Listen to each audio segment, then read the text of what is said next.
Download aplikasi Tarbiyah Sunnah di handphone Anda. Tersedia di Google Play dan App Store. Bismillahirrahmanirrahim. Assalamualaikum warahmatullahi wabarakatuh. Alhamdulillahilladzi hadana lihadza wa ma kunna linahtadiya laula an hadana Allah. Wa ashhadu an la ilaha illallah wahdahu la syarika lah. إقرارا به وتوحيدا وأشهد أن محمدا عبده ورسوله صلى الله عليه وعلى آله وأصحابه وسلم تسليما مزيدا وبعد. Hadirin jamaah Masjid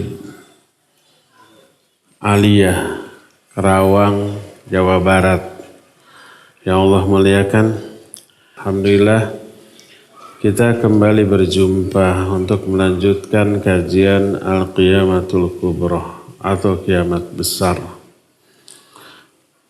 Materi yang sedang kita bahas adalah nasib orang-orang disebut uswatul mukminin.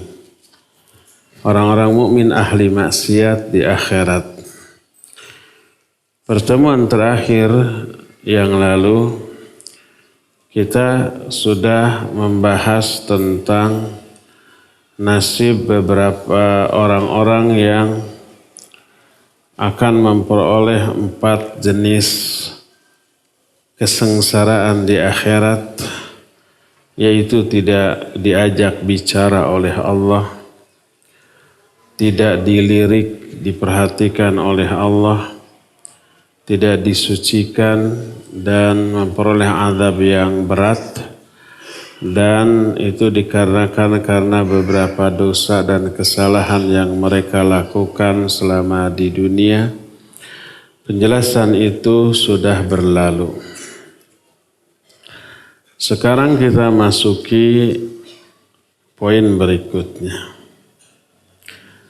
Salah satu di antara orang yang akan sengsara di akhirat dari kalangan orang-orang muslim adalah, jangan-jangan di sini banyak. Karena konon yang saya tahu daerah Karawang ini daerah industri penyumbang pajak terbesar kepada negara. Ya. UMR-nya paling tinggi dibanding daerah lain. Kesejahteraan ekonomi di atas rata-rata penduduk kota lain. Otomatis ini mengisyaratkan kemewahan hidup lebih terasa di Karawang ini. Banyak orang-orang yang kaya, banyak duit, hidup bermewah-mewahan. Banyak para pemburu dunia, pemburu harta, datang ke Karawang untuk apa? Untuk meraih sebanyak-banyaknya kekayaan yang bisa mereka raih. Dan ini satu fenomena yang sangat memprihatinkan bila tidak diimbangi oleh iman, tidak dibarengi oleh pemahaman agama yang mendalam, yang lurus, yang bisa mengontrol perilaku mereka termasuk manajemen keuangan mereka. Kalau kekayaan tidak dimanage oleh iman, oleh manajemen syar'i, itu akan menyebabkan pemiliknya mengalami penderitaan yang dahsyat di akhirat. Karena itulah banyak ayat atau hadis yang menerangkan orang-orang yang kaya di dunia senang bermewah-mewahan, itu akan menjadi orang yang paling menderita di akhirat. Ayat banyak yang bercerita tentang hal ini. Hadis lebih banyak lagi. Antum hafal surah Al-Waqiah? Ada yang hafal 1-2. Salah satu di antara tema atau masalah yang dibahas dalam Al-Waqiah ini tentang ahli surga, dua golongan, as-sabiqun as-sabiqun dan ashabul yamin. Satu lagi ahli neraka disebut ashabus shimal. Ketika menerangkan ashabus shimal, penyebab pertama mereka menjadi ahli neraka adalah karena hidup terlalu senang di dunia. Wa ashabus shimal, ma ashabus shimal fi samumi wa hamim wa dhillim yahmum la baridi wa la karim. Terus innahum kanu qabla dhalika mutsrafin. Dan golongan kiri, betapa menderitanya golongan kiri. Fi samumi wa hamim, mereka berada dalam samum dan hamim. Wa dhillim yahmum, dan di bawah dhillin dari yahmum. Samum, hamim, dhillin di dunia itu simbol kesejukan, kenyamanan. Hamim itu, samum itu angin. Hamim itu air. Zillin itu naungan. Tiga hal ini di dunia memberikan kesejukan. Tapi ketika di neraka ini menjadi siksaan. Samum, angin yang super panas. Siapapun atau apapun yang terkena angin itu menyala. Saking panasnya. Hamim, air yang super panas. Yang apabila air itu diteteskan ke atas ubun-ubun, ke atas kepala, air itu saking panasnya tembus masuk ke dalam tengkoraknya, masuk ke dalam tubuhnya, meluluh lantakan seluruh apa yang ada dalam tubuh, lalu menetes lagi ke bawah. Zillin, naungan awan, tapi miyahmum, dari awan yang super panas. Jadi tiga benda yang di dunia menjadi sumber kesejukan, di neraka berubah menjadi azab. La baridi wala karim, tidak ada kesejukan, tidak ada kenyamanan. Itulah ashabus shimal. Kenapa mereka begitu? Allah menjelaskan penyebab pertama dan utama mereka terkena azab yang dahsyat seperti itu.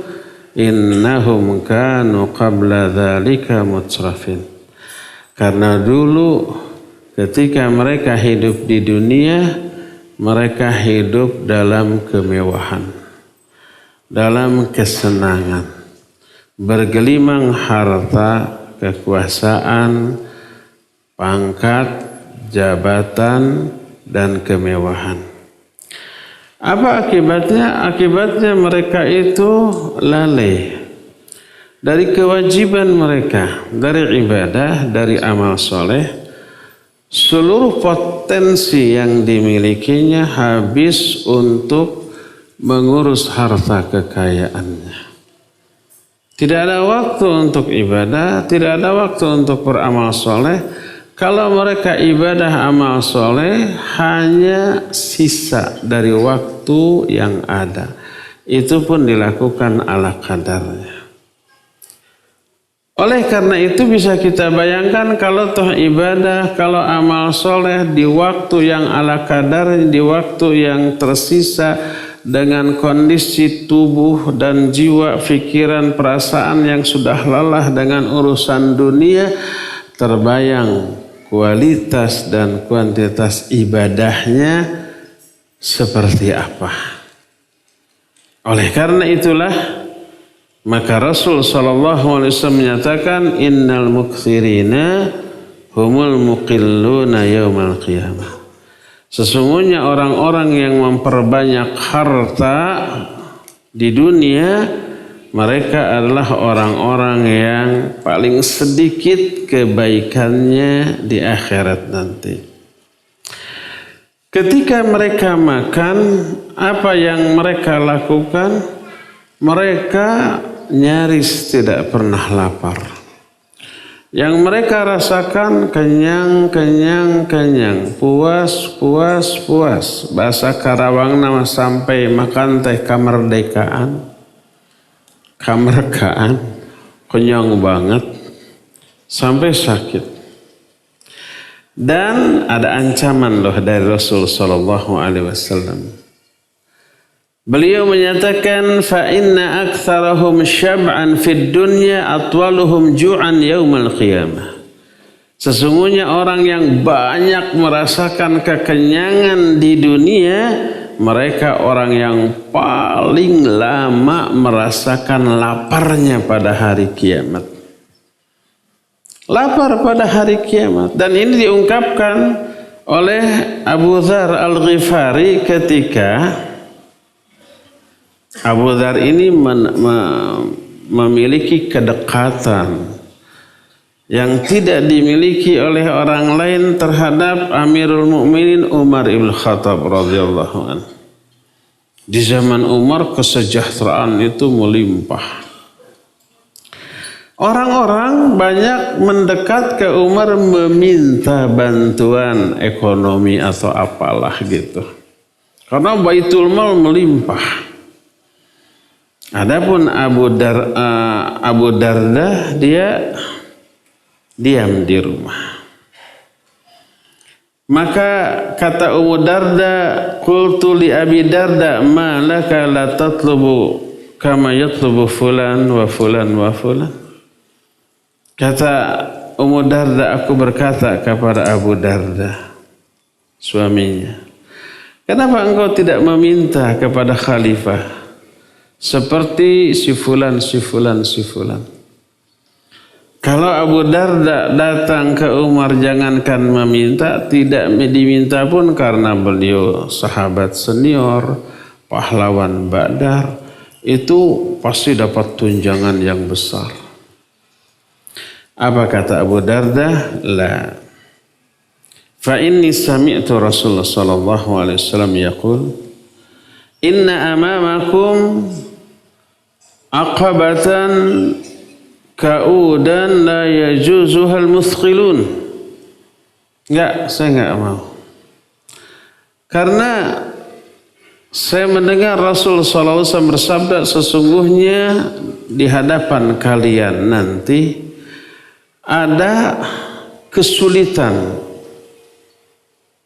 perjalanan yang sangat menanjak, mendaki terjal yang tidak bisa dilewati oleh orang-orang yang membawa beban yang berat. Hadis ini sahih, terdapat di dalam kitab Mishkatul Masabih dan Syekh Al-Alamin dalam kitab Sahih Al-Jami menjelaskan hadis ini sebagai hadis yang sahih. Lalu ada tambahan. Kata Abu Darda, fa inni uridu an atakhaffafa humulati. Aku ingin meringankan beban yang aku pikul ketika melewati jalan itu. Ketika menerangkan hadis ini, para ulama, hadis ini salah satunya diriwayatkan oleh Imam Abu Daud dalam kitab Sunan Abu Daud. Berkata Syekh Mubarak Furi ketika menjelaskan hadis ini, penjelasan ini salah satunya bisa kita dapat dalam kitab Aunul Ma'bud, Syarah Sunan Abu Daud. bahwa yang dimaksud dengan jalan yang terjal dan menanjak adalah hari kiamat. Dan yang dimaksud jalan ini tidak bisa dilalui oleh orang yang membawa beban yang berat, maksudnya beban harta yang kelak pasti dihisab. Semakin berharta, semakin banyak pertanyaan, semakin berat hisab, dan akhirnya tidak bisa melalui hisab yang berat karena membawa beban yang sangat berat. Lalu Syekh Mubarakfuri menjelaskan, tak ubahnya seperti orang yang naik ke atas gunung. Kalau kita membawa barang bawaan, berat kan? Membawa beban badan kita sendiri kalau nanjak kan berat. Apalagi sambil bawa barang-barang. Apalagi barang-barangnya lebih berat dari bobot tubuh kita. Jangankan untuk bisa naik ke atas, bertahan agar tidak menggelinding ke bawah juga sudah cukup berat. Oleh karena itulah maka kata Abu Darda, aku ingin meringankan beban yang aku bawa ketika menaiki jalan yang terjal ini. Maka dari sinilah para ulama menjadikan hadis ini sebagai dalil untuk menghindarkan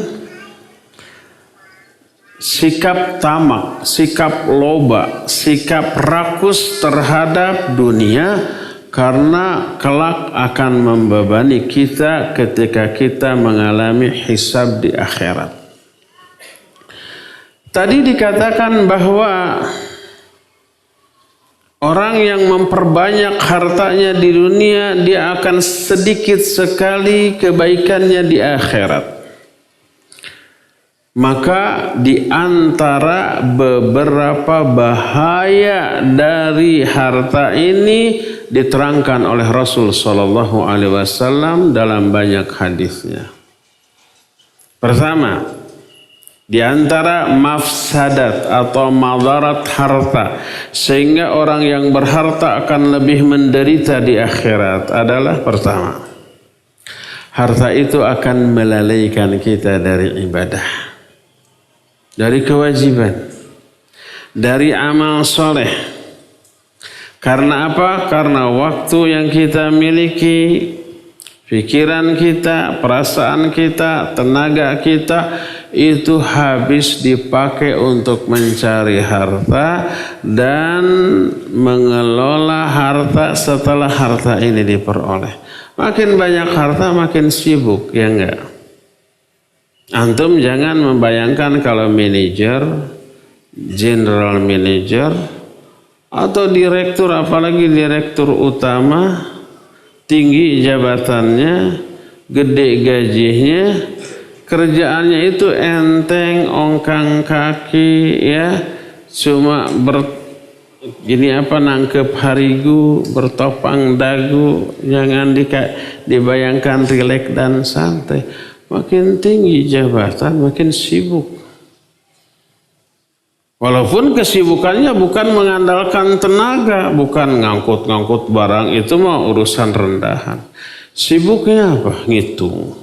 Sibuknya apa? Meeting dengan ini, meeting dengan itu. Sibuknya memeriksa pekerjaan-pekerjaan bawahnya. Liur. Tidak hanya waktu, pikirannya, perasaannya, fisiknya terkuras habis untuk itu sampai terbawa dalam tidur, dalam mimpi, sampai susah tidur, sampai kalau toh dia sholat, seluruh yang menjadi tanggung jawabnya sebagai bos di tempat dia bekerja masuk tuh ke dalam fikirnya, terbawa-bawa dalam sholat. Jadi habis waktunya. Itu yang pertama. Maka tak heran apabila Nabi SAW menyatakan tadi bahwa inna mukthirina humul muqilluna yaumal qiyamah. Orang-orang yang memperbanyak harta di dunia, mereka akan sedikit sekali kebaikannya pada hari kiamat. Dalam riwayat lain, Syekh Al-Albani memasukkan hadis ini ke dalam silsilah al-hadis sahihah. Hadisnya sahih, al-aktsarun humul asfaluna yaumal qiyamah. Orang-orang yang memperbanyak harta di dunia, merekalah orang yang paling rendah levelnya pada hari kiamat. Itu disebabkan karena apa? Sedikit kebaikannya, yang banyak dosanya, yang berat hisabnya. Yang paling membebani dia adalah seluruh tanggung jawab yang sudah dia lakukan di dunia karena memburu harta dan mengabaikan kehidupan akhirat. Ini yang pertama, sedikit kebaikannya karena waktunya habis untuk mengejar dunia. Kedua, setelah dunia itu dia raih, dia miliki, dia kuasai dengan jumlah yang melebihi dari kebutuhan pokok dia. Lahir beberapa keburukan lain. Pertama, dia takabur.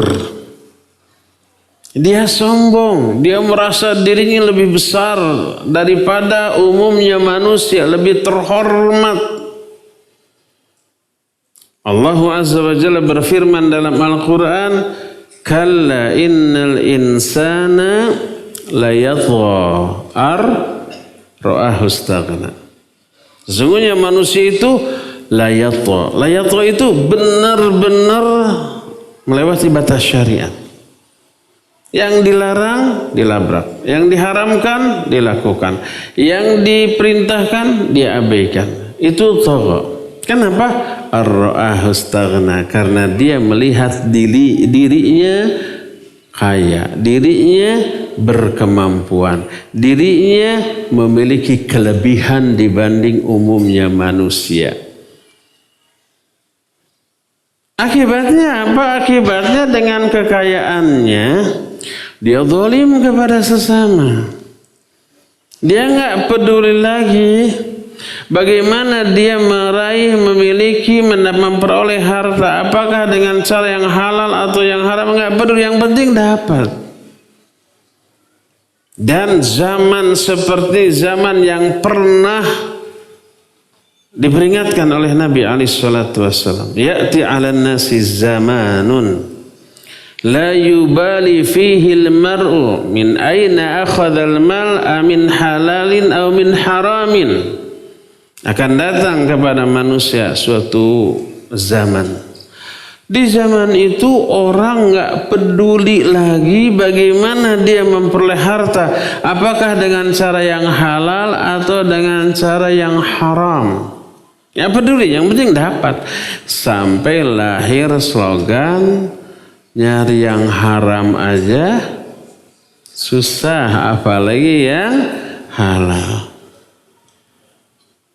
Apakah ini juga dilakukan oleh orang Islam? Iya. Yang peduli halal haram. Apakah ini juga dilakukan oleh ikhwan dan akhwat yang rajin ngaji? Iya. Betapa banyaknya ikhwan dan akhwat yang merintis suatu usaha dengan cara metode yang sesuai dengan perkembangan zaman, sesuai dengan perkembangan teknologi. Ada all shop ya. Sekarang dagang itu nggak perlu punya toko, nggak perlu punya modal. Cukup punya kuota internet dan HP saja. Bisa dagang? Bisa lewat all shop tadi. Nggak dikaji dulu.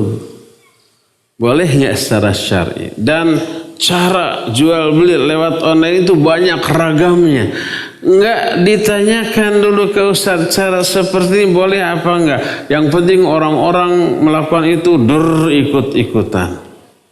Setelah maju, asetnya sudah ratusan juta, sudah M-an, baru ditanya ke ustaz, ustaz saya jual all shop kayak gini boleh enggak? Kata ustaz enggak boleh loh. Berat atunya. Akhirnya mungkin ustaz ini terlalu saklek, terlalu keras atau ilmunya kurang. Nanya ke ustaz lain. Siapa tahu yang ini mah boleh. Sama jawabannya. Sama ustaz ini juga. Terus 3 ustaz sampai 10 ustaz. Siapa tahu nanti yang ke-11 dapat yang membolehkan. Ada yang begitu? Ada banyak. Dan ketika semua ustaz itu mengharamkan, manhaj salaf mah terlalu saklek, terlalu keras, pindah saja ke lingkungan lain. Nah, ustaz ini mah enteng membolehkan. Akhirnya milih ustaz, milih manhaj sesuai dengan selera atau kepentingan duniawi. Dia nggak peduli halal haram. Yang penting ada legitimasi dari orang yang disebut ustaz, yang dipercaya. Dipercaya berdasarkan kepentingan dunia dia. Ini keliru. Karena dengan hadis tadi. Akan datang satu masa kepada manusia, di masa itu orang nggak peduli lagi halal ataupun haram. Oleh karena itu sekali lagi ketika sudah diperoleh, pertama lahir kesombongan, kezaliman kepada sesama. Gak peduli itu ada unsur gharornya, ada unsur ribanya, ada unsur maisir atau judinya, ada unsur kezalimannya, gak peduli, yang penting menghasilkan uang. Yang kedua, lahir sikap bermewah-mewahan. Kalau sudah banyak uang, banyak harta, untuk apa lagi kalau tidak untuk dinikmati? Ya enggak. Akhirnya dia bermewah-mewahan tuh dengan kekayaannya. Yang lebih parah sampai berani menggunakannya untuk sesuatu yang nyatanya tak diharamkan. Sampai pada taraf prostitusi, perzinahan, uang banyak ngapain lagi? Artis juga bisa dibeli dengan uang ini, walaupun satu kali kencan harus bayar 80 juta. Ada kan yang segitu ya? Na'udzubillah. Mending dipakai beli mobil, bisa dapat 80 juta tuh 4 bannya aja. Ini cuma sejam 2 jam 80 juta. Enteng bagi dia. Lalai dia dari aturan Allah. Kalau sudah begitu, dijamin dia berat untuk melakukan ibadah. Dia sangat malas untuk melakukan amal soleh. Dia sangat semangat untuk melakukan berbagai macam jenis maksiat. Uang banyak untuk apa lagi sih? Lalai dari ibadah, lalai dari amal soleh. Allah menyatakan dalam Al-Quran, Alhaakumut takatsur hatta zurtumul maqabir. Bermegah-megahan telah melalaikan kalian. Sampai kalian masuk lubang kubur, sampai mati baru tuh selesai. Baru berhenti bermegah-megahannya. Karena kalau sudah mati, seluruh kelezatan yang pernah dia rasakan musnah, hancur. Kata Rasul SAW, Aktsiru min dzikri hadimil ladzat. Perbanyak oleh kalian mengingat-ingat penghancur seluruh kelezatan. Apa maksudnya? Mati. Perbanyak mengingat mati. Mati itu penghancur seluruh kelezatan. Seluruh semangat untuk bermaksiat musnah dengan kematian. Tinggal pertanggungjawaban atas semua yang pernah dia lakukan di alam dunia. Ini yang kedua nih. Tadi ayat juga sudah disitir di awal penyebab orang masuk ke dalam golongan ashabus shimal karena bermewah-mewahan. Innahum kanu qabla dzalika mutsrafin. Sesungguhnya mereka para penghuni neraka tersebut, ashabus shimal tersebut adalah mereka yang dulunya hidup bermewah-mewahan ketika di dunia. Dan itu hanya bisa dilakukan oleh orang yang kaya raya. Ini bahaya yang kedua apa ketiga? Kedua, dia melalaikan, pertama dia melanggar batas, dia sombong, dia takabur karena melihat dirinya kaya. Yang kedua, dia bisa hidup bermewah-mewahan dengan kekayaannya sehingga melupakan tugas pokok dia sebagai makhluk yang harus beribadah kepada Sang Khaliq. Ini bahaya atau madarat yang kedua dari harta. Madarat yang ketiga dari harta adalah lahirnya sifat bakhil. Bakhil itu pelit. Bakhil itu cedit. Kata orang Karawang mah buntut kasiran, merengkel cap jahe merege hese. Itu bakhil. Dia kenapa sampai memiliki sifat bakhil? Karena merasa mencari harta itu tidak gampang. Butuh skill, butuh perjuangan, butuh pengorbanan. Setelah didapat, masa begitu aja dikasih orang? Masa begitu saja dibagi-bagi ke orang yang dia anggap malas? Akhirnya bakhil. Dan bakhil ini merupakan penghancur kehidupan manusia di zaman dahulu di kalangan Bani Israel, sebagaimana sabda Rasul sallallahu alaihi wasallam menyatakan, ittaqus syuhha fa inna syuha ahlaka man kana qablakum.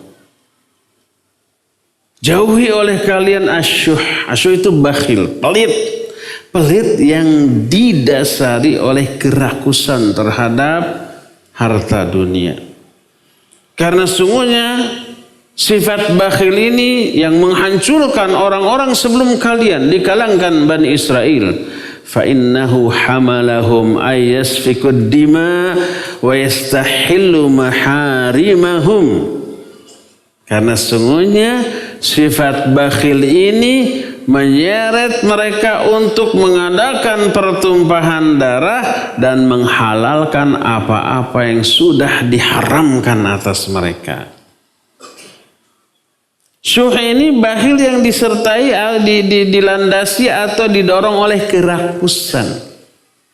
Maka perbedaan syuh dengan bakhil, syuh ini lebih berbahaya dari sekedar bakhil karena selain dia itu tidak mau mengeluarkan uang yang sudah dia miliki, juga ingin menambah jumlah uang walaupun dengan menghalalkan darah orang lain atau menghalalkan apa yang sudah diharamkan atas dirinya. Gak peduli, yang penting kekayaannya minimal tetap, maksimal bertambah, lebih maksimal lagi berlipat, berkali-kali lipat. Dan itu berbahaya. Sampai kata Nabi SAW, syuh itu mendorong mereka untuk menghalalkan darah yang tadinya diharamkan, menghalalkan cara yang tadinya diharamkan. Dan itu berbahaya. Lahirnya kezaliman, lahirnya perbuatan riba, mencekik orang-orang yang menjadi korbannya, pinjaman seperti pinjol sekarang ya, pinjam 1 juta, 2 juta, 3 juta, dibayarnya bisa mencapai 20 juta hanya dalam jangka waktu berbulan-bulan. Kalau enggak diteror terus, didatangi terus, semua kontak yang ada di HP dia dihubungi gitu ya. Sampai saya juga pernah dihubungi. Anda bukan pinjol saya, bukan nggak pinjam, tapi kontak saya ada di orang yang berhutang ke pinjol. Kamu kenal si Anu? Enggak, bohong kamu. Ini nomor kamu ada di nomor. Ya bisa nomor saya ada di nomor siapapun walaupun ini orang ini pernah nelpon sama kamu sekian kali. Banyak orang yang nelpon yang tidak kita kenal, ya enggak? Ini apa masalahnya? Kok marah-marah begini?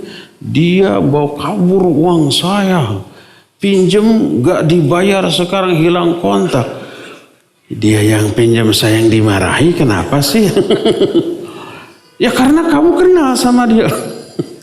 Kok karena kenal dimarahi ya. Padahal nggak kenal nggak apa. Ada di antara antum yang pernah telepon saya? Mungkin ada. Saya nggak kenal. Tidak semua yang telepon kita kenal. Kalau toh benar kenal, apa masalahnya yang pinjam dia? Hanya karena kenal kita kena getahnya ya. Bahaya nggak nih pinjol? Super bahaya. Jangan sekali-kali walaupun kepepet. Kalau ada orang ikhwan akhwat yang surat, Ustaz saya tobat, saya sudah terjerat riba, saya kena pinjol, sekarang dikejar tolong saya bilang puas. Sudah tahu itu riba di jalan, iya sekarang saya sudah tobat sambal mungkin. Kita bantu lunasi, pinjam lagi nanti yang lebih gede. Nanti ngeluh lagi ke ustadz lain. Jadi orang karena bakhil menghalalkan segala cara untuk memperolehnya. Setelah diperoleh dia keep untuk dirinya. Gak keluar zakatnya, gak keluar infaknya, gak keluar kedermawanannya. Dia egois, dia nggak peduli kepada sesama muslim, nggak ada rasa perhatian yang menjadi ciri khas seorang muslim. Maka dia melanggar banyak ayat, banyak hadis yang menjelaskan sebagai sesama muslim wajib tolong menolong, wajib saling peduli, wajib saling perhatian, wajib saling meringankan, wajib saling mencintai. Kecintaan seorang muslim dengan muslim itu seperti satu tubuh. Bila ada satu anggota badannya yang sakit, maka seluruh tubuhnya merasakan demam dan tidak bisa tidur. Itu hadis. La tadkhulul jannata hatta tu'minu wa la tu'minu hatta tahabu. Kamu nggak bisa masuk surga sebelum beriman. Kamu nggak bisa dikatakan beriman sebelum kamu saling mencintai. Dan salah satu wujud nyata dari saling mencintai adalah peduli, perhatian, membantu, menolong, nge-share atau membagi apa yang dia bisa bagi untuk saudaranya. Innamal mu'minuna ikhwah. Mukmin yang dengan mukmin itu hanyalah bersaudara. Maka ketika persaudaraan yang diikat dengan iman ini diaplikasikan dalam bentuk menolong, dalam bentuk membantu, peduli, meringankan, maka amal tersebut amal yang paling dicintai oleh Allah, dan orang tersebut orang yang paling dicintai oleh Allah. Hadis sahih riwayat Imam At-Tabrani menyatakan, ahabbul ibadi ilallahi anfa'uhum. Hamba yang paling dicintai oleh Allah adalah hamba yang paling bermanfaat bagi manusia lainnya. Terus wa habbul a'mali ilallah sururun tudkhiluhu ala qalbil muslim. Au taqdi anhu dainan au takshifu anhu qurban au tatradu anhu ju'an. Tuh sampai begitu tuh. Amal yang paling dicintai oleh Allah adalah memasukkan kebahagiaan kepada hati sesama muslim. Ini wujud ukhuwah, wujud rasa cinta. Atau kamu lepaskan orang itu dari kesulitan, atau kamu bayarkan atau lunasi hutangnya, atau kamu usir rasa lapar dari dirinya. Ini wujud ukhuwah, ini wujud kepedulian.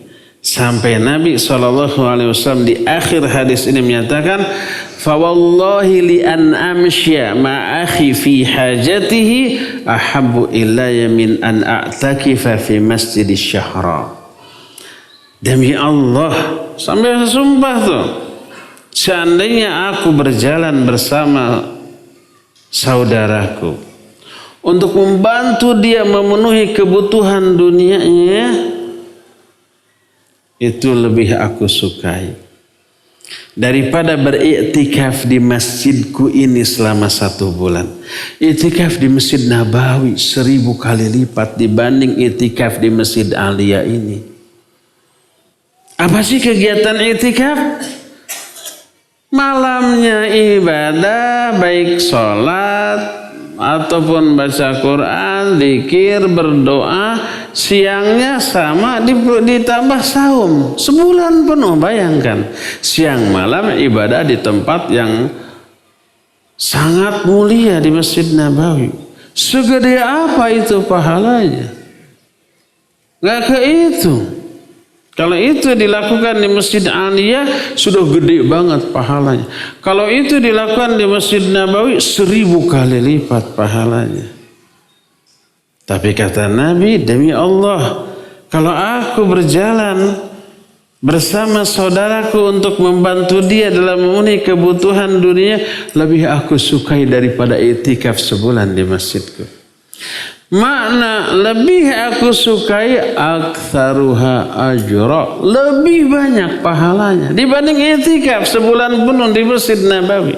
Ini menunjukkan besarnya keutamaan dan pahala peduli kepada sesama, menolong, membantu kepada sesama. Maka orang yang pelit, bakhil, yang buntut kasiran, yang keked merengkel cap jahe merege hese adalah orang yang sudah hilang rasa cinta kasih kepada sama mukmin, hilanglah juga rasa persaudaraannya terhadap muslim, hilang pula lah keimanannya. La tadkhulul jannah hatta tu'minu wa la tu'minu hatta tahabu. Kamu gak bisa masuk surga sebelum beriman. Kamu tidak dikatakan beriman sebelum saling mencintai. Gak ada cinta, gak ada iman. Gak ada iman gak akan bisa masuk surga. Berdasarkan hal itulah maka sifat bakhil adalah sifat yang bertolak belakang dengan keimanan. Merusak ukhuwah Islamiyah, menghancurkan tali persaudaraan dan persahabatan dengan sesama muslim. Maka orang seperti ini adalah orang yang oleh Nabi SAW tidak lagi diaku sebagai umatnya. Dan sumber utama lahirnya sifat ini adalah karena keserakahannya terhadap dunia, terhadap harta dan kekayaan. Inilah bahaya yang keberapa? Ketiga. Bahaya atau madarat yang keempat. Adalah ini yang kita lihat dalam kehidupan kita sekarang. Mungkin ini juga yang kita alami. Nggak akan bisa khusyuk salatnya. Nggak akan bisa merasakan halawatul iman pada hatinya. Halawatul iman itu manisnya iman. Ini efek dari rentetan 3 poin pertama tadi itu. Kalau dia sholat, sholatnya hambar. Kalau sholatnya hambar, dia akan malas dan berat sholat. Kalau toh sholat akan kilat. Dia nggak akan bisa baca Quran. Kalau toh baca Quran hambar juga, nggak ada penghayatan. Kalau nggak ada kenikmatan dalam baca Quran, malas berat. Paling selembar sekali sudah. Dan sekali itu sebulan sekali, seminggu sekali. Andai baca Quran seorang muslim tiap hari hanya selembar, dia sudah lalai dari Al-Quranul Karim. Kalau bisa coba odoj. Apa odoj? One day, one juz. Sehingga 1 bulan tamat, balik lagi. Gitu terus setahun minimal 10 kali lah bisa tamat. Syukur kalau 12 kali, syukur kalau lebih. Seorang muslim pencinta Quran baca Quran sehari cuma selembar, na'udzubillah. Apalagi enggak sama sekali. Padahal waktu luang banyak, kecuali kalau memang karena kesibukan yang menjadi kewajiban dia, iya. Bukan karena sengaja melalaikannya. Tapi kalau sengaja melalaikan pakar banyak waktu luang untuk membaca, dia lalai dari Al-Quranul Karim. Jadi itu semua berawal dari apa? Dari kecintaannya kepada dunia. Nggak bisa khusyuk. Ada banyak dalil yang menjelaskan kekhusyuan sholat dipengaruhi oleh perkara-perkara di luar sholat. Oleh interaksi kita, muamalah kita dengan sama muslim. Siapa yang muamalahnya buruk dengan sama muslim, dijamin gak akan bisa khusyuk dalam sholat. Siapa yang lebih memburu dunia, mengabaikan akhirat, dijamin gak akan bisa fokus di dalam sholat. Banyak dalil, diantaranya nih hadis sahih riwayat Imam Muslim, salasun bukan salasun man kunna fihi wajada bihinna halawatul iman. Ada 3 perkara, siapa orang yang memiliki 3 perkara dalam dirinya, dia akan merasakan manisnya iman. Berkata Imam An-Nawawi, wa halawatul iman tashmulu al-khusyu' fi shalah. Halawatul iman, manisnya iman mencakup kekhusyuan dalam salat. Salah satu wujud nyata manisnya iman, ini salah satu bukan satu-satunya, khusyuk dalam salat. Orang yang bisa merasakan ini adalah orang yang memenuhi 3 kriteria. Salah satu di antaranya, kita nggak akan bahas 3-3-nya, kepanjangan. Waktunya sudah habis. Salah satunya adalah ayyuhibbal mar'a la yuhibbuhu illa lillah. Kalau orang itu mencintai seseorang sama mukmin, dia tidak mencintai orang itu kecuali karena Allah. Ternyata mencintai sama mukmin karena Allah termasuk salah satu syarat mutlak untuk bisa merasakan manisnya iman. Dan salah satu wujudnya tak manisnya iman itu apa? Khusyuk fi shalah. Kalau masih ada kebencian, permusuhan, kedengkian kepada sesama muslim, jangan berharap bisa khusyuk dalam salat. Khusyuk dalam salat hadiah dari Allah. Tidak khusyuk dalam salat, hukuman, azab dari Allah. Karena kesalahan kita. Salah satu kesalahannya adalah tidak mencintai sama muslim karena Allah. Ini hadis pertama. Langsung dikaitkan, nggak panjang lebar. Sekali lagi waktunya nggak cukup. Kedua, hadis lain yang juga sahih. Diriwayatkan Imam Al-Hakim, Imam Ibnu Majah, kata Al-Hakim hadis ini sahih berdasarkan syarat Bukhari dan Muslim dalam kitab Al-Mustadrak. Imam Az-Zahabi menyepakati persahihan Al-Hakim terhadap hal ini. Nabi SAW bersabda, "Man kanatil akhiratu hammahu, jamma'allahu amrahu, wa ja'alal ghina fi qalbihi, wa ya'tihi dunya wa hiya raghimah." Ini kiat bahasa Indonesia, sanes bahasa Sunda. Kiat itu maknanya apa? Petunjuk, clue, pedoman, tuntunan. Kiat untuk apa? Kiat agar kita dikejar-kejar dunia. Karena selama ini orang mengejar dunia ya. Buat sebaliknya, dunia yang mengejar kita dalam keadaan kita nggak butuh kepada dunia. Dunia ini tidak hanya uang. Dunia ini 4 tak: harta, tahta, wanita, Toyota. Iklan. Dibayar henteu. Siapa yang ingin dikejar oleh 4 ini? Ini resepnya. Selama ini kita yang mengejar 4 ini, barijeng ya 4 ini makin jauh dari kita ya. Mengejar harta, semakin jauh. Mengejar tahta, nggak dapat, nyalon kalah. Mengejar akhwat, malah ditolak sapa jodogan. Nah, ini resepnya. Kata Rasul sallallahu alaihi wasallam, siapa orang yang menjadikan akhirat sebagai cita-citanya?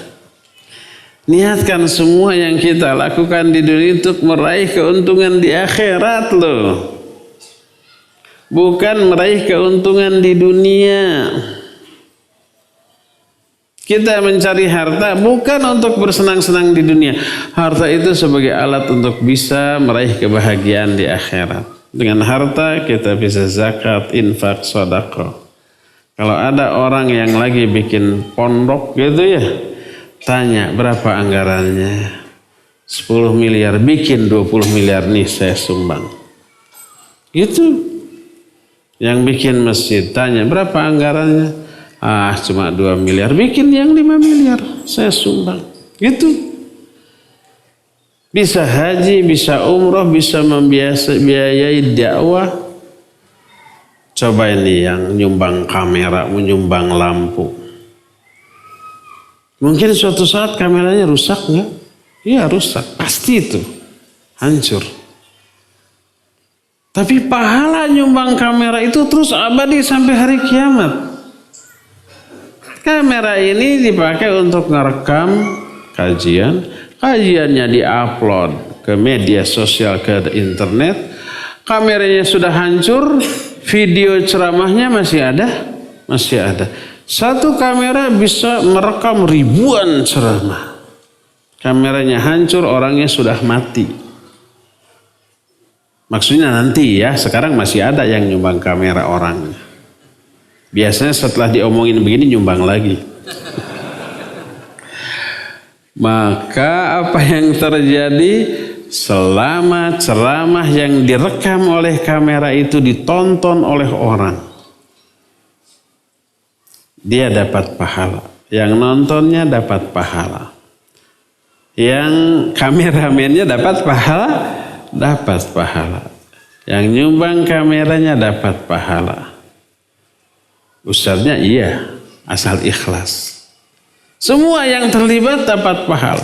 Selama rekamannya menyebar dan bermanfaat bagi orang banyak. Ada jutaan, satu ceramah ditonton oleh jutaan. Selama sekian tahun, entah berapa puluh tahun rekaman ini akan bertahan. Selama teknologi ini ada, selama itu masih menyebar manfaat, ya enggak? Jariyah, mengalir terus pahalanya sampai ke alam kubur. Untuk itu kita cari harta, untuk bisa menghasilkan pahala yang terus mengalir sampai hari kiamat. Makanya saya rajin kerja agar bisa dapat duit yang banyak. Setelah itu kalau ada masjid saya sumbang, kalau ada pondok saya sumbang, kalau ada yang mau bikin madrasah saya sumbang, kalau ada yayasan dakwah yang perlu peralatan yang dibutuhkan untuk dakwah saya sumbang. Nah untuk itu dia rajin kerja tuh. Bukan biar saya setiap bulan ganti HP yang baru. HP saya sudah jadul. Murah meriah 1,8 juta. Tapi sampai sekarang saya nggak minta ganti. Bisa saya beli yang baru ya. Bisa beli yang 20 juta juga. Dicicil 20 tahun. Tapi ini cukup. Cuma telepon WA sudah ya. Nggak perlu yang mahal-mahal, yang penting beroperasi gitu. Bukan untuk membeli HP yang baru tiap bulan, bukan untuk merenovasi rumah tiap tahun, bukan untuk ganti mobil setiap tahun, bukan untuk bermewah-mewah dengan kekayaan, tapi untuk menjadikan kekayaan sebagai alat meraih kebahagiaan yang hakiki di akhirat nanti. Ini berarti menjadikan akhirat sebagai cita-cita. Kata Nabi SAW, "Man kanatil akhirah hammahu." Siapa orang yang menjadikan akhirat sebagai cita-citanya? Jama Allahu amrahu. Allah akan memfokuskan seluruh urusannya. Ya bercabang ke banyak hal yang harus difikirkan dan dipedulikan. Enggak. Karena cita-citanya hanya akhirat, fokus satu, semuanya difokuskan ke sana. Dan dia tidak akan peduli terhadap respon orang-orang di sekelilingnya. Kalau dia menolong, membantu, yang dia harapkan bantuan ini akan bahagiakan dia di akhirat. Allah akan membalas, bukan orang itu. Dia tidak mengharapkan balasan apa-apa dari orang yang ditolongnya. Bahkan ucapan terima kasih. Kalau balasan dari orang yang ditolong, nanti kita bisa pilih-pilih orang untuk ditolong. Orang kaya, orang berkuasa ditolong, pasti bisa balas budi. Walaupun belum tentu. Orang miskin nggak bisa membalas budi, nggak perlu ditolong. Bisa begitu nanti. Tapi kalau yang kita harapkan balasannya dari Allah. Bukan dari orang ini. Wah, kalau balasan dari roh pasti luar biasa dan abadi di akhirat. Maka akan ikhlas. Nggak berharap balas budi, bahkan terima kasih. Ini yang Allah jelaskan dalam Al-Quran. Innama nut'imukum liwajhillah la nuridu minkum jaza'aw wala syukura. Kami memberi makan kepada kalian itu liwajhillah, hanya untuk meraih wajah Allah. La nuridu minkum jazaa. Kami tidak menginginkan balasan apapun dari kalian, wala syukur, bahkan ucapan terima kasih. Enggak peduli. Enggak butuh. Karena balasannya diharapkan dari Allah dan itu akhirat. Semuanya yang kita lakukan begitu. Fokus ke akhirat. Allah, siapa orang yang menjadikan akhirat cita-cita, Allah akan fokuskan seluruh urusannya. Wa ja'alal ghina fi qalbi, dan Allah akan menjadikan rasa cukup, qanaah dalam hatinya. Wa ya'tihi dunya wa hiya raghimah, dunia akan mendatanginya dalam keadaan dunia itu hina dalam pandangannya. Banyak tuh yang akan ngasih begini, menyumbang begini. Enggak, terima kasih, ini lebih dari cukup dari saya. Tadi Abu Darda menyatakan, ketika ditanya, kenapa kamu enggak minta khalifah? Dia bilang enggak. Karena nanti di depan kita ada jalan yang terjal dan menanjak, yang tidak bisa dilalui oleh orang yang membawa beban berat. Saya tidak ingin membawa beban berat, menaiki jalan menanjak. Itulah hisab di akhirat. Ketika di zaman Umar ada seorang gubernur, jangan nanya ya siapa namanya, saya lupa. Tapi itu pernah saya tulis di Facebook ya. Orang ini gubernur karena ketakwaannya. Sebagai gubernur dia digaji gede. Tiap bulan. Ketika dikasih gaji gede, sehari itu juga habis. Untuk apa? Dibagikan ke fuqara dan masakin. Dan di antara seluruh warganya dia yang paling miskin. Tidak ada yang lebih miskin dari gubernurnya sendiri itu. Istrinya juga solihah tuh. Istrinya juga apa? Selevel lah dengan suaminya ya. At-tayyibuna lit-tayyibat. Laki-laki yang baik untuk wanita yang baik. Sabar dalam kondisi seperti itu. Tidak materai. Suatu saat Umar sebagai khalifah minta ke gubernur daftar para masakin, fuqara dan masakin untuk diberi tunjangan. karena melimpahnya Baitul Mal. Yang menulis petugasnya, ajudan atau sekretarisnya, ditulis daftar orang-orang fakir miskin yang layak diberi santunan dari negara. Distorkan ke Umar. Dilihat nomor 1, ini si fulan gubernur. Iya. Dia yang paling miskin. Iya. Gak ada yang lebih miskin dari dia. Semiskin apa? Diterangkan. Dapurnya gak pernah ngebul. Jarang. Wah, ini gubernur yang soleh. Apa yang terjadi? Dia kirim uang sampai 100.000 dinar. Kita belum tercengang, alah 100.000 Soekarno-Hatta. Itu rupiah, ini dinar loh. 1 dinar setara dengan harga 4,25 gram emas. Jadi berapa sekarang 1 juta 1 gram? Berarti 4 juta 4.250.000 ya. 1 dinar 100.000 kali 4 juta berapa? 400 juta atau 4 miliar? Sekian lah. Begitu dikirim dulu mah bukan kertas, bukan rekening, emas benar sebar karung atau gitu tuh. Datang petugas membawa ini untuk kamu.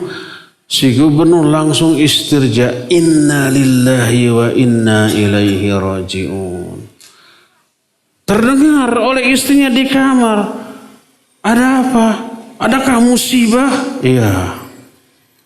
Apakah kaum muslimin kalah di medan perang? Dijawab, la bal asyaddu min dzalik. Enggak, ini lebih dahsyat lagi daripada itu. Hal qad mata Amirul Mu'minin, apakah Amirul Mu'minin Umar bin Khattab meninggal? Bal asyaddu min dzalik. Ini lebih parah lagi daripada itu.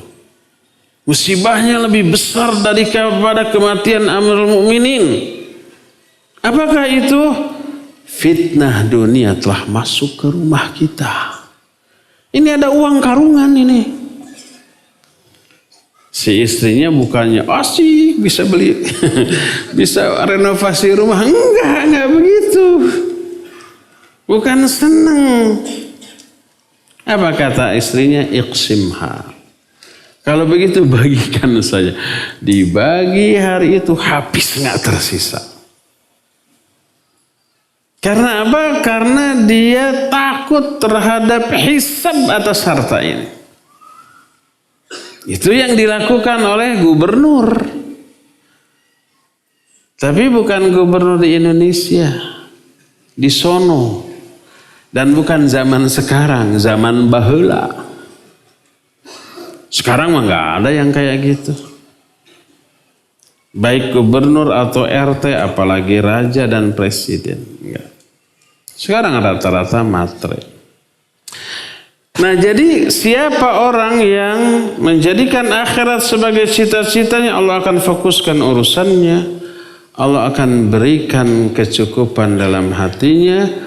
Dan dunia akan mendatanginya dalam keadaan dunia ini hina. Dia nggak butuh terhadap dunia itu. Itulah karakter dikejar dia lari menjauh. Dipunggungi dia datang mengejar. Kalau ingin dikejar oleh dunia, baik uang termasuk ahwat, cuekin aja, dia akan ngejar kita. Banyak kisah inspiratif di antara ini. Sudah habis waktu, sudah lewat. Untuk tanya jawab sudah habis 15 menit. Tersisa 15 menit lagi.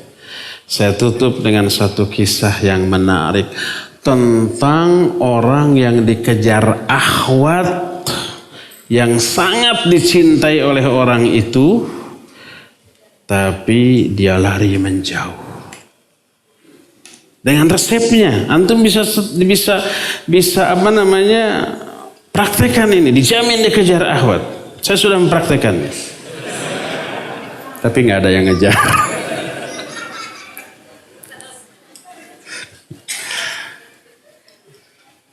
Ada seorang pemuda miskin, bodoh, tapi seleranya tinggi. Dia ngincar akhwat yang cantik, kaya raya dan bangsawan.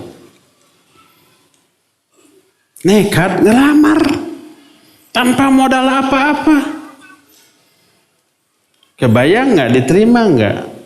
Ya enggak lah. Kata orang Sunda mah, orang Karawang mah, teu aya araheunana ieu pemuda teh. Apa terjemahnya? Nggak ada. Tidak ada arahannya gitu. Tidak ada yang bisa diharapkan. Ya miskin, ya bodoh. Ditolak. Tapi pemuda ini ngotot, ngeyel. Tapi tidak mengamalkan tulisan di belakang truk. Cinta ditolak, dukun bertindak. Enggak. Pernah lihat tulisan itu? Ini mah nggak main dukun-dukunan. Sebab ada yang bilang dukun itu kalau nggak cabul, nipu. Enggak. Dia mikir dengan cara apa saya bisa menggait wanita itu. Hanya ada dengan dua cara. Dengan kekayaan atau dengan kehormatan. Kalau kaya walaupun bodoh, wah itu pamelet itu. Tua, jelek, hitam gitu ya. Tapi kaya raya, oh wanita ngejar itu. Atau yang kedua, nggak kaya tapi terhormat. Saat itu kehormatan dikarenakan ilmu. Jadi ulama pasti terhormat. Dia memilih ilmu. Dia belajar. Niatnya apa? Untuk memikat wanita yang jadi gebetannya tadi. Niatnya benar apa salah? Benar salah itu. Tapi dia berhasil jadi ulama besar. Setelah jadi ulama besar, muridnya banyak, dia dihormat, diagungkan. Datang utusan dari wanita yang pernah ditolak, yang pernah menolaknya. Utusan menawarkan diri untuk jadi istrinya. Tuh lihat. Tapi apa dia bilang? La uthiru alal ilmi syai'a. Aku tidak akan lebih mementingkan apapun dibanding ilmu. Ditolaklah tawaran wanita itu. Tuh. Timbul pertanyaan. Kok dia kan salah niat tapi kok berhasil? Imam Ibnu Jauzi ketika mengomentari kisah ini menyatakan awalnya orang tadi salah niat ketika belajar ilmu. Niatnya untuk memikat hati seorang wanita yang dicintai. Di tengah jalan ilmunya menuntun dia untuk ikhlas. Ilmu nggak bisa diraih, dipelajari, difahami tanpa keikhlasan. Akhirnya dia merubah niat. Dia ikhlas fokus karena Allah, bukan karena wanita, bukan karena apapun, sampai berhasil. Dan ini terlihat. Pertama dia berhasil menjadi ulama besar. Yang kedua dari ucapannya, la uthiru alal ilmi syai'a. Aku tidak akan lebih mementingkan apapun termasuk wanita dibanding ilmu. Akhirnya lamaran wanita itu ditolak. Seri satu-satu tuh. Jadi ternyata wanita yang dulu dikejar, lari menjauh, dipunggungi. Dia mengejar akhirat melalui ilmu. Wanita yang dulu lari menjauh sekarang lari mengejar. Coba lakukan ini, ya. Kalau umpama ada di antara antum yang jomblo, ngelamar puluhan akhwat, yang dilamar 10, yang menolak 20, coba ini. Cari akhirat, yang 20 orang tadi membawa masing-masing 10 mengejar antum. Insya Allah. Dan ini termasuk salah satu di antara barokah, karomah dari akhirat, dari niat yang tulus mengejar akhirat. Silakan cari dunia, uang, kekuasaan, jabatan, tapi gunakan itu sebagai alat untuk meraih kepentingan akhirat. bukan untuk bersenang-senang, bermewah-mewahan, bermegah-megahan di alam dunia yang mengabaikan kita dari kewajiban kita sebagai makhluk. Cukup ya, sampai di sini saja. Insyaallah kita lanjut di pertemuan yang akan datang. Dan kita masih punya sisa waktu kira-kira 7 menit untuk pertanyaan jawab. Wassallallahu ala nabiyina Muhammadin wa ala alihi wa ashabihi wasallam. Ada pertanyaan dari WA di waktu yang tersisa 6 menit. Bismillah. Apa yang harus dilakukan apabila ada orang yang kita tahu dia pemalas, tapi meminta bantuan terus, terutama minta bantuan masalah materi, apakah tetap harus dibantu? Barakallahu fik. Ada pemalas, artinya tidak mau kerja padahal dia bisa kerja, tapi nggak mau kerja. Dia bisa berusaha memperoleh uang tapi tidak berusaha. Kerjaannya minta terus kepada kita. Apa kita bantu? Wajib bantu. Tapi cara bantunya jangan salah. Bukan ngasih terus dia malas terus. Tapi dibimbing. Diberikan nasihat. Kalau kamu gitu terus sampai seumur hidup, kamu akan sengsara terus. Coba cari kerjaan. Kalau mau dagang, saya modalin. Jadi yang bantuan yang paling penting untuk dia bukan materi, bukan uang. Tapi bimbingan untuk bisa lepas dari kemalasannya. Mengubah pola hidupnya, pola fikirnya. Mengubah prinsip hidupnya yang salah dan keliru. Merubah karakter buruknya. Itu bantuan yang lebih dia butuhkan dari sekedar materi. Bantu dia, ya bantu. Dengan cara apa? Jangan dengan cara diberi terus sehingga menetap dalam kemalasannya. Tapi bantu dia dengan nasihat. Bantu dia dengan bimbingan yang nyata. Dengan pelajaran yang real. Yuk kamu dagang nih gitu.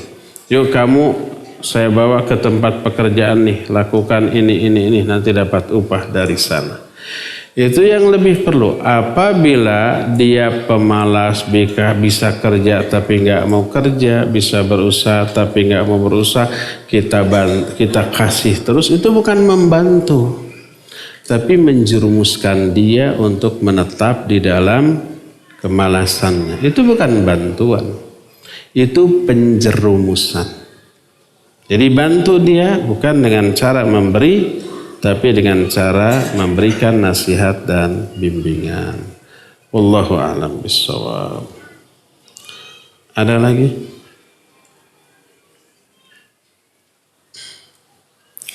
Assalamualaikum Ustaz. Waalaikumsalam warahmatullahi.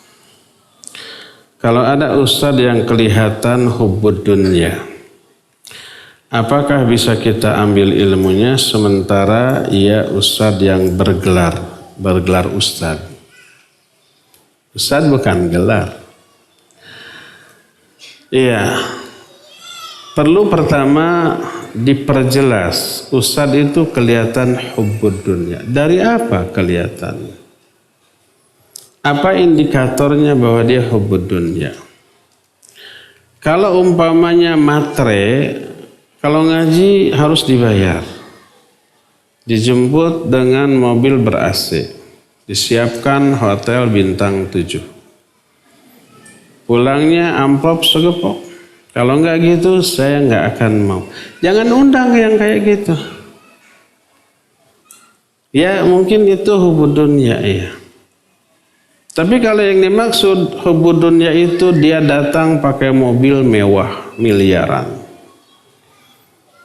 Semua peralatan atau barang yang dimilikinya mahal-mahal. HP-nya 20-30 juta. Pakaiannya branded. Kelihatan dompetnya tebal.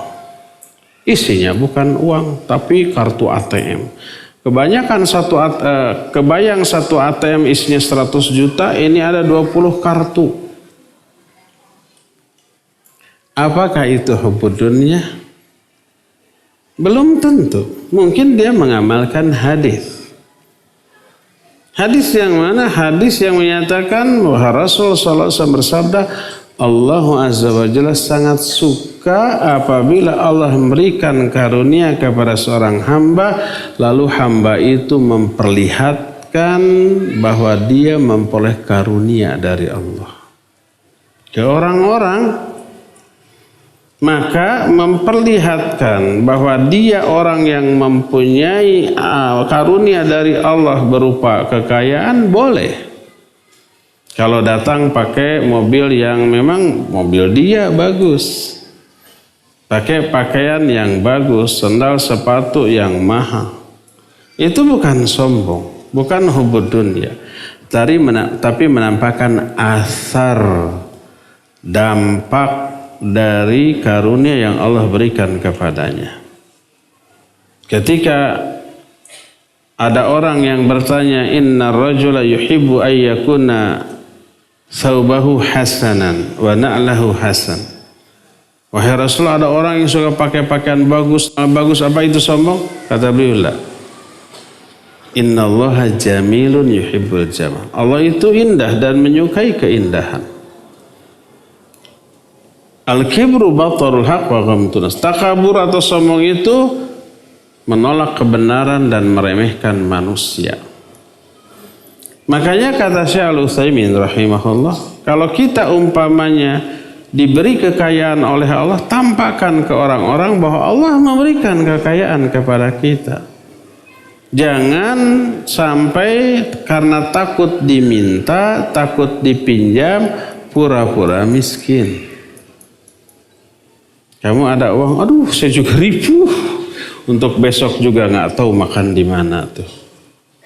Maksudnya di restoran mana gitu ya. Bohong, menyembunyikan pemberian yang Allah berikan kepada enggak. Apakah memakai pakaian mewah, mobil mewah itu termasuk syuhriyah? Enggak. Kecuali kalau kita mau mendatangi orang-orang fakir, orang miskin, orang yang tidak punya, lalu kita kesana pakai mobil mewah, pakaian mewah, ya berbeda dengan orang lain untuk menunjukkan bahwa kita di atas mereka, ya ini nggak boleh. Termasuk pakaian syuhriyah kalau kita mau mendatangi komunitas orang kaya, lalu kita kesana pakai taksi online atau pakai motor yang butut, pakaian yang belel gitu ya, untuk menunjukkan kita tawadhu. Itu pakaian syuhriyah. Nggak boleh. Untuk membedakan diri dari banyaknya orang kaya, kita menunjukkan seolah-olah kita fakir dan miskin untuk dikenal sebagai orang yang tawadhu, itu terlarang. Maka kalau kita akan mendatangi komunitas orang kaya dan kita punya kekayaan, tampakkan. Dan sebaliknya kalau kita mendatangi orang-orang yang fakir, yang miskin, maka jangan menonjolkan diri dengan kekayaan karena itu akan menyakiti mereka. Jadi kalau yang dimaksud hubbud dunya adalah menampakkan bahwa dia orang berada, itu bukan hubbud dunya. Mungkin dia infak sedekah, mungkin dia bangun masjid, bangun pondok pesantren, menyantuni fakir miskin, menyantuni beberapa orang yang perlu disantuni, tapi nggak bilang ke orang-orang, dan masih banyak sisa, tetap dia masih terlihat banyak uang, nggak masalah. Itu bukan hubbud dunya. Tapi kalau nyata-nyata ustadz tersebut matre hubbud dunya, nah, salah satu ini belum terbahas. Efek buruk dari hubbud dunya adalah dia bisa menjadikan agama sebagai alat yang bisa dipelintir untuk mencari kekayaan dunia. Itu berbahaya itu. Nanti dia minta fatwa pendapat sesuai dengan pesanan dan sesuai dengan harga dari pesanan itu. Ini fatwanya mau halal mau haram. Tergantung berapa bayarnya. Yang haram bisa halal, yang halal bisa haram. Dulu ada zaman judi, tahu nggak namanya porkas? Siapa yang tahu mengalami zaman ini berarti dia sudah tua. Yang nggak tahu masih muda. Tahun berapa ya? 80 atau 90 gitu. Judi itu haram. Bandar judi itu minta fatwa kepada ulama yang omongannya didengar. Bikin fatwa bahwa ini adalah halal, bukan judi. Lahir tuh buku untuk memberikan legalitas yang lebih kuat, bahasa Arab, dan diterjemahkan. Judulnya adalah Raf'ul Iltibas fi Tahlilil Porkas. Saya sempat dapat buku itu dalam buku aslinya. Raf'ul Iltibas fi Tahlilil Porkas, mengangkat keraguan-raguan tentang halalnya porkas. Gede itu. Judi itu omsetnya mencapai bukan miliaran tapi triliunan, ya enggak?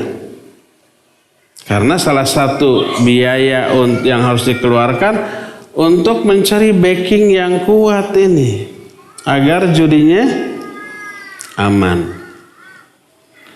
Ini terjadi di banyak negara, di banyak tempat, dan di banyak zaman. Wallahu a'lam bishawab. Udah terakhir ya. Bismillah, assalamualaikum warahmatullahi wabarakatuh. Waalaikumsalam warahmatullahi wabarakatuh.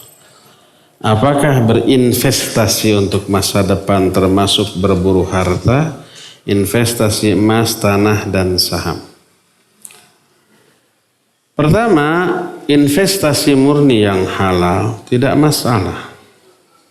Menabung tidak terlarang. Selama niat menabungnya untuk kemaslahatan. Menabung untuk haji, menabung untuk umrah, menabung kalau nanti saya tua harus ke rumah sakit, tidak merepotkan anak-anak, saya punya uang sendiri. Menabung untuk sesuatu yang maslahat kebaikan boleh. Apapun bentuknya, baik investasi di sebuah usaha, investasi emas, dalam arti emasnya real, saham perusahaan yang perusahaannya halal, boleh. Kecuali kalau investasinya fiktif, hati-hati. Sekarang ada investasi fiktif. Ada orang jual saham, jual emas, tapi cuma harganya, emasnya nggak ada. Ini ada harga emas dunia sekarang segini, beli. Besok pasti akan naik. Besok pas naik jual, dapat untuk sekian. Pas rugi, pas turun, beli yang banyak. Simpan, nanti pas naik lagi jual lagi. Emasnya nggak ada. Emasnya di mana? Ya nggak ada. Ini mah kita cuma jual beli harga emas. Gambling itu judi. Nggak sah jual beli itu. Salah satu rukun dari jual beli adalah ada barang yang dijual beli. Ini nggak ada barangnya, hanya emasnya. Ada kan yang seperti itu, perusahaan penjual harga emas dan harga saham. Saham dari perusahaan yang juga fiktif, nggak ada perusahaan itu, produknya nggak ada, alamatnya di mana nggak ada, hanya namanya aja. Oh, saham perusahaan ini harganya sekarang sekian, lagi turun, beli nih, besok lusa naik jual. Sahamnya mana? Nggak ada sahamnya karena perusahaannya juga nggak ada. Bukti yang ada hanyalah bukti transaksi jual beli saham yang sahamnya nggak ada, perusahaannya nggak ada. Ini fiktif, nggak boleh. Saya yakin ikhwan yang punya saldo di bank yang ratusan juta pernah dihubungi oleh perusahaan-perusahaan seperti ini. Dapat data ya mungkin entah dijual oleh pihak bank atau oleh pihak mana, dapat data orang-orang yang punya saldo lebih itu, gitulah ya. Wallahu a'lam bishawab. Cukup sampai di sini, waktunya sudah lewat. Insyaallah kita akan jumpa kembali di masa yang akan datang. Subhanakallahumma bihamdik asyhadu an la ilaha illa anta astaghfiruka wa atubu ilaik. Walhamdulillahirabbil alamin. Wassalamualaikum warahmatullahi wabarakatuh.